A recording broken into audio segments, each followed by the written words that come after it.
My name is Carly. I'm 27. Last week, my mom surprised me with a birthday dinner at a retro diner. I walked in expecting awkward small talk and a couple of backhanded comments. I did not expect my own birthday cake to be the joke. After we ate, the server came out holding a sheet cake. Everyone turned toward me, phones up, already grinning. For 3 seconds, I let myself believe my mom had actually done something kind. Then I saw the writing on the cake. In big pink letters across the center, it said, "Oops, still a disappointment." There was a beat of silence, like the air forgot what to do. Then the whole table exploded in laughter. My mom clapped like it was the funniest thing she had ever seen. My little brother almost spit out his drink. Someone yelled, "Come on, it's just a joke." I stared at those words sitting in the frosting like they'd been waiting years to be said out loud. I did not cry. I did not scream. I pushed my chair back, picked up my bag, and stood up. My mom told me to sit down and take a joke. I didn't even look at her. I turned toward the exit. My uncle stepped in front of me, hand on my arm, telling me not to make a scene.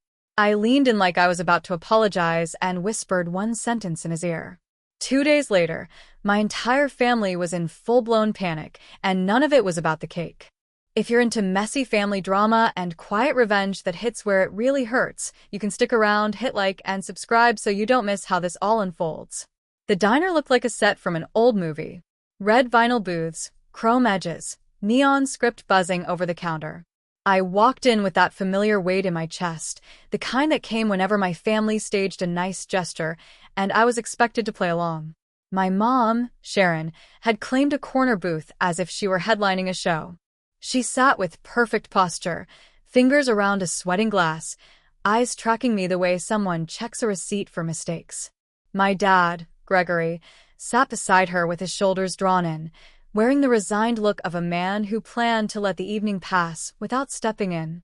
Across from them, my younger brother Dylan lounged with his phone in hand, recording short clips, his attention fixed on the screen more than on me. Sliding into the booth felt less like sitting down to dinner and more like stepping back into a role I thought I had outgrown. Sharon took in everything at once. My clothes, my hair, the way my hands picked at the paper wrap straw. Her comments floated across the table sounding casual, but each one carried a small sting. Gregory stayed mostly neutral. Dylan kept lifting his phone whenever laughter rose, angling his lens toward me, as if he were waiting for an expression worth posting. The food arrived in heavy plates and baskets. Burgers sagged. Fries left grease on the table. Milkshakes sweated under fluorescent lights. Conversation drifted toward my job search and the future I apparently wasn't moving toward fast enough. Sharon mentioned people my age with solid careers and neat timelines. Then let the silence between examples do the work. No one used the word failure, but it hung there anyway. I watched my reflection in the chrome napkin dispenser. Tired circles under my eyes, a polite half-smile that never reached them. I didn't look like someone being celebrated. I looked like someone being evaluated. I felt that tiredness settle along my shoulders, but under it something calmer, colder stayed in place and kept watching. Servers moved through the aisles, topping off drinks and clearing plates.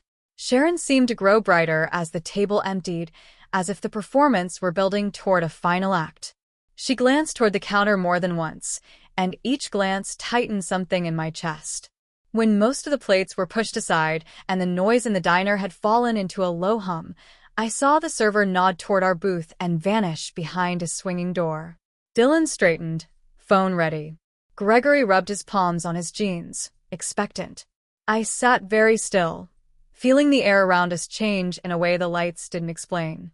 The server came back, carrying a sheet cake on a plastic tray, candles flickering as she walked.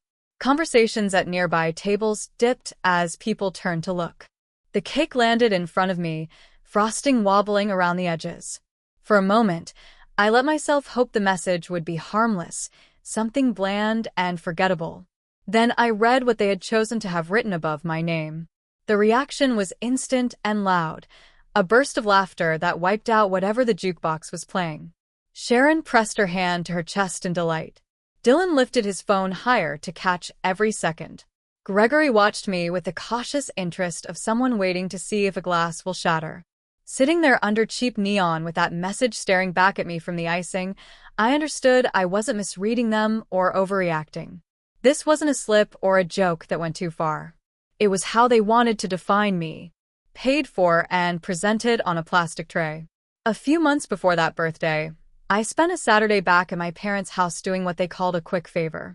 My dad's back was acting up, and he needed help clearing out the small room he used as an office. In his mind, I had free time and working arms, which made me the obvious choice. I followed him down the hallway, past my old bedroom, and into a space that looked like it had been holding its breath for years. The office was more storage closet than workspace. Cardboard boxes were stacked against the walls, and loose papers sagged on top of a filing cabinet. My dad pointed to a cluster of boxes he wanted moved to the garage, then lowered himself into a chair with the stiff movements of someone pretending they were fine. I started dragging boxes toward the door. Most of what I saw when I opened them was exactly what I expected. Old tax returns, brittle warranty booklets, envelopes from banks with logos I barely recognized filled the folders. It felt like sifting through the paper version of background noise.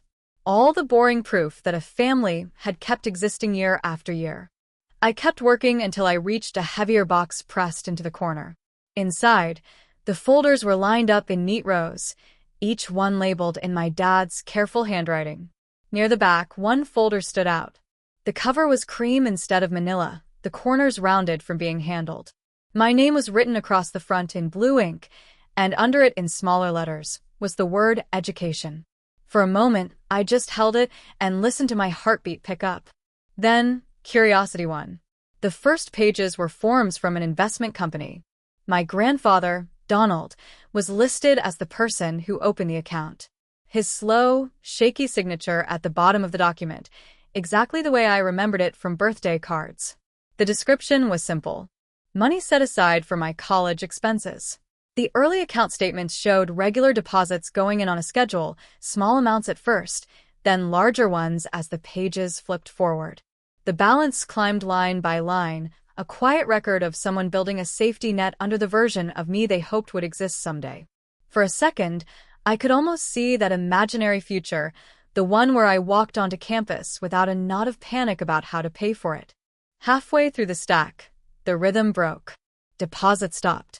Withdrawal slips appeared in their place. Large amounts left the account in uneven chunks, sometimes only weeks apart. The names on the lines changed, too. My mom's on some pages. My Uncle Keith's on others next to vague notes about family needs and temporary help that could mean anything or nothing. By the final statement, the balance was almost gone and the account was closed. The date landed just before the year I sat at our kitchen table filling out financial aid forms and being told there was nothing saved, that we were all doing the best we could, and I would have to piece the rest together myself. Sitting on the carpet with that folder open across my legs, I felt old conversations tilt out of alignment. There had been money once. It simply never reached me. My hands felt unsteady, but my thoughts were clear. I took out my phone and quietly photographed every page in the folder, one after another, until my camera roll held a full copy of a story no one had ever told me. Then I stacked the papers exactly as I had found them, slid the folder back into the box, and closed the lid before carrying it downstairs. On the drive home, my bag sat heavy on the passenger seat. My phone inside it holding proof that my family had not just mishandled my feelings. Long before a cake spelled it out, they had already spent my future. The days after my birthday settled into a deliberate quiet. I shut my phone off when I got home and let the apartment stay still. I went to my temporary job, came back to my small place, cooked simple food, and moved through each evening without the vibration of other people's reactions in my hand. It felt less like hiding and more like finally stepping outside a room where I had been on trial for years. In that silence, my thoughts slowed enough to line up. I remembered my mother brushing off my plans as unrealistic. My father staring at the table when someone took a joke too far. My brother repeating stories about how I was always behind. None of that was new. What changed was the sentence on the cake, tying those moments together. Once I had seen it written out, it stopped being possible to pretend they meant anything kinder. On the second evening, I turned my phone back on. The screen filled with missed calls, voicemails, and message previews. My mother's name appeared again and again, followed by my father, my Uncle Keith, and Dylan. Long threads of texts and a few emails waited. Skimming through them was enough. My mother framed the dinner as support I had misunderstood and leaned on the idea that she had sacrificed too much to deserve this distance. My father urged me to talk before things went too far. Keith focused on my reaction as if leaving had been the real offense. Dylan tried to treat the whole thing as a joke we would eventually laugh about. I did not answer any of them directly. I wrote one short message in the family thread stating that I knew about the college fund my grandfather had opened for me, that I had copies of the account paperwork and statements, and that I would not be handling it through text. There was nothing dramatic in those lines, just the fact that the secret in their file was no longer invisible. When the message sent, the quiet that followed felt heavier but steadier, like a floor that had stopped shifting, even if the room was still dark. Not long after, a name lit up my screen that almost never did. My Aunt Elaine lived several states away and usually stayed on the edge of family gatherings, close enough to be polite, but far enough to avoid being pulled into every argument. Her call carried a different weight from the others. She had spoken with her daughter, my cousin Riley, who had already heard the birthday story, through relatives who never let anything stay quiet. In that version, I was the dramatic one, walking out over a harmless joke and throwing around accusations about money I did not understand. Somewhere in that game of retelling, my whispered comment to Keith had turned into a rumor. Sitting on my couch, I told Elaine about the folder in my father's office, the account labeled for my education, the steady deposits that stopped, the withdrawals signed by my mother and my uncle, the dates that mirrored the years I signed loan papers. Saying it out loud turned scattered numbers into a line of cause and effect. Elaine listened without interrupting. When I finished, she admitted that small remarks from my grandfather years earlier had made her think something had been saved for me. But she had convinced herself she was mistaken because my parents never spoke as if it existed. Hearing the details forced her to look at that gap. She asked me to send what I had. I opened my laptop, pulled up the email where I had stored the images and documents, and attached every file to a message addressed to her. Watching the progress bar move across the screen, I realized how long I had been gripping that knowledge alone. When the email finally left my outbox, the evidence no longer lived only on my phone and in my memory. The weight of what my family had done shifted slightly away from being a secret I carried and towards something that could, at least in theory, be held up to the light. The email from Elaine with the lawyer's name felt different from everything my family had sent so far. It was short and practical, with no guilt woven into the lines. She wrote that what I had found matched things my grandfather once hinted at, and that this was bigger than a misunderstanding. She knew someone who handled situations where money meant for one person quietly ended up in someone else's account. The lawyer's office was small and neat, tucked above a coffee shop downtown. He glanced at the stack of papers I brought and asked me to explain them before he read anything. I laid out the story in order from the labeled folder in my dad's office to the closed account, then the student loans and years of payments that followed. Saying it like that made my own life sound like a case file. He read through each page with steady attention, checking names, dates, and account numbers without comment. To him, the college fund was not a favor. It was an account with a clear purpose and a named beneficiary. The withdrawals were not mistakes, but deliberate transfers that never touched tuition or housing. In plain language, he said there were formal ways to demand that money back along with the growth it should have earned. Hearing those words unsettled me and settled me at the same time. I had always left room for the idea that there was some emergency or confusion I had not known about. Now an outsider was looking at the same numbers and calling them misuse, without hesitation. It was both grounding and quietly devastating to realize my mother and Keith had seen my name on that account and still emptied it. When he asked whether I wanted to move forward, the answer was already sitting behind my ribs. I thought of the years of juggling rent and minimum payments, of my mother still talking about me as if I were lazy and ungrateful. Walking away would have meant choosing their comfort over my future again. I told him I wanted to take whatever steps were necessary. Those steps looked simple on paper. He requested official records from the investment company and the bank, so nothing rested solely on the copies I had found. He prepared a letter to my mother and Keith stating that their use of the fund was under review and that documents tied them to every withdrawal. He copied Elaine, so at least one other adult in the family saw the situation in formal language instead of sentiment. As soon as those letters landed, the tone of the family group chat shifted. The usual stream of jokes and photos was pushed aside by long messages about loyalty and keeping problems inside the family. My mother wrote about feeling attacked and insisted that everything she had done was for us. My father tried to calm everyone from the sidelines, but his messages sank without changing anything.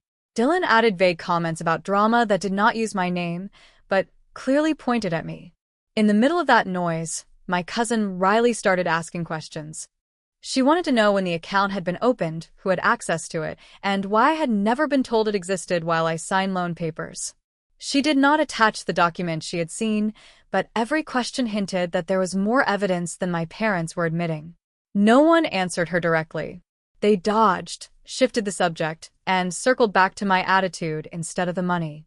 Watching all of this unfold on my phone felt sharp and unreal.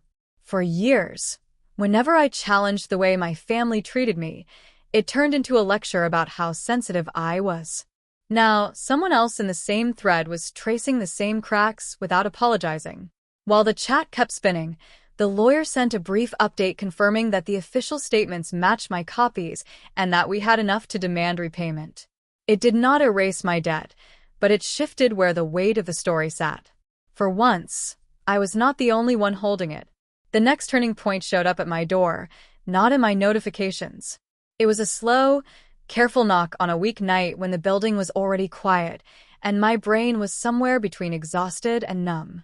I stood there for a moment, hand hovering over the handle, knowing that whoever was on the other side was not here to make this easier. Avoiding them had never changed what they did. It had only delayed when I had to face it. My mother was in the hallway, coat half-buttoned, hair pulled back too tight, like she had rushed out before she could talk herself into staying home. The overhead light in the corridor made her look sharper, less soft-focused than she liked to appear. For years, seeing her at my doorstep would have felt like rescue. That night, it felt like the past trying to push its way back in. I opened the door, but I did not step aside. She walked into my apartment as if it were a room she had the right to inspect. Her eyes skimmed over the second-hand couch, the wobbly table, the stack of bills on the counter. Nothing about the space matched the picture she had always held up as a successful adult life. I could feel her turning every object into evidence that I still needed the kind of guidance she believed only she could give. For once, I let that judgment land and did nothing to soften it. She started talking in a tone she reserved for doctors and school principals, the polished voice she used when she wanted to sound reasonable. She said she was worried about me, that she did not understand how a birthday dinner had turned into distance and legal papers. She framed everything as a misunderstanding made bigger by my hurt feelings. The cake and the words on it vanished from her version, replaced by vague references to jokes that had gotten out of hand. In the story she told, I had taken things too seriously and dragged strangers into family business. When she finally mentioned the money, it was almost an afterthought. The fund became something that had been sitting there during hard years, another resource to pull from when she and my Uncle Keith were trying to keep everyone afloat. The withdrawals turned into difficult choices, the kind any parent would make. My name on the documents, my plans for school, the loans I had signed to cover what was supposedly not there. All of that slid to the edges of her explanation. She wanted me to see sacrifice where I saw a promise quietly emptied. Sitting across from her, I could feel two realities pressing against each other. One was printed in black ink on statements from an investment company, showing contributions intended specifically for my education and a balance that had drained away long before I filled out my first financial aid form. The other lived entirely in her mouth, a narrative where necessity excused everything and gratitude was the only acceptable response. In the past, I would have tried to find a middle ground between those two things. Now I understood there was not one. There was no apology buried in her words. What I heard instead was fear dressed up as concern. Fear of being judged by people who did not share our last name. Fear of losing the stability that money had helped buy. Fear that the version of herself she presented to the world might crack. She never said she was scared of court, but every sentence bent in that direction. She wanted me to pull back before a judge saw what I had found. She wanted this to stay in the dark corners where family secrets usually live. When I told her I was not withdrawing anything and that I intended to follow through with the process already in motion, the room felt strangely still. I did not raise my voice or list every time she had cut me down to keep herself standing taller. I just refused to step back into the position that made her choices easier to bear. The hurt in her expression came less from what she had done and more from the realization that guilt was not working on me anymore. She left with stiff movements, as if the hallway might judge her on the way out. After the door closed, the space felt emptier, but also more like it belonged to me. For a while, I moved around the apartment in small circles, waiting for the next ripple. It arrived as a call from my father. His voice carried that familiar tiredness, the sound of someone who had spent a lifetime staying neutral by looking away. He did not argue about the existence of the fund or the withdrawals. He worried about lawyers, about court, about what this would do to my mother and to Keith. Under all of it was a single hope that I might decide it was not worth the trouble. Listening to him, I realized no one was confused about the facts anymore. They were only upset that those facts might finally come with consequences. Agreeing to handle it quietly on their terms would have meant accepting that my future could be treated like a family resource and then quietly forgotten. I told him I would be following the advice of the one person in this mess whose job was to protect me. That was as much as I was willing to offer. A few days later, an envelope from the court appeared in my mailbox, thin and unremarkable. Inside was a single page with a case number and a date, a time and a room in a building I had never been inside. It did not mention love, obligation, or hurt feelings. It did not care who had sacrificed what or who thought they deserved forgiveness. It simply laid out when the people who had treated my future like spare cash would have to answer for it. Holding that paper, I felt fear slide in beside a quiet, stubborn sense of rightness. For once, what they had done would not be measured by my tolerance. It would be measured against something they could not rewrite. The day of the hearing arrived with gray skies and a kind of tired light that made the courthouse steps look heavier than they were. I stood outside for a moment with a case number fresh in my mind, reminding myself that I was not walking in there as a child asking for permission. I was a person bringing proof. That thought did not erase the tremor under my skin, but it kept my feet moving. Inside the courtroom, everything felt pared down to essentials. Wooden benches, a raised bench for the judge, a couple of tables for the people who were there to argue over what had already happened. My lawyer sat beside me, composed and efficient, sorting through neatly clipped documents. Across the room, my mother and Keith took their places with their own counsel. My father sat at the end of their row, shoulders slightly hunched, as if trying to shrink out of the frame. Elaine found a seat behind me, quiet support in a space that did not acknowledge emotional roles. The judge did not care about the cake, the diner, or any of the words that had been thrown around in messages after. The only language that held weight there was the one printed on account forms and bank statements. One by one, my lawyer laid out the story in that dialect.